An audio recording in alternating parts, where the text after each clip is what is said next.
खूप या ठिकाणी आभारी आहे, कारण त्यांनी सुरुवातीच्या ज्या माझ्या गोंधळलेल्या अवस्थेत पहिले जे 2-3 महिने होते इथे जॉईन झाल्यानंतर, तर त्या काळामध्ये देवीकर मॅडम आहे, जांभळे मॅडम आहे, यांनी मला खूप सांभाळून घेतलं. इथल्या वातावरणाची, इथल्या सगळ्या भोवतालच्या परिसराची जाणीव करून देण्यासाठी त्यांनी मला खूपची मोलाची मदत केली आणि त्यामुळेच मी माझा हा प्रवास पूर्ण करू शकले असं मी या ठिकाणी सांगू शकते. त्यानंतर मी आता जे सांगितलं, आता माझ्या सगळ्या सहकार्याने सांगितलं की मॅडम तुम्ही इथे येत चला, मी नक्कीच येणार.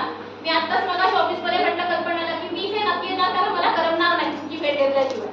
आणि तसंही अशी जरी नाही आली तरी पुढल्या वर्षी ऑगस्ट महिन्यामध्ये तुम्ही न बोलवलं तरी मी येणार, कारण आता पुढल्या वर्षी आपल्या जांभळे मॅडम रिटायर्ड होते ऑगस्ट मध्ये, त्याच्या पुढे 2026 मध्ये, 2027 मध्ये आमच्या घागरे मॅडम नाही साहेब रिटायर्ड होत आहे, त्यावेळेला मी नक्कीच येणार. 2028 मध्ये बाबूजी, घागरे मॅडम आणि देवीकर मॅडम एकाच वेळेला रिटायर्ड होत आहे, त्यावेळेला मी कोणत्याही तुम्हा लोकांच्या निमंत्रणाची वाट न पाहता नक्कीच तुमच्या या कार्यक्रमाला हजर राहील आणि असं मी आश्वासन देते. आणि सगळ्यात शेवटी रिटायर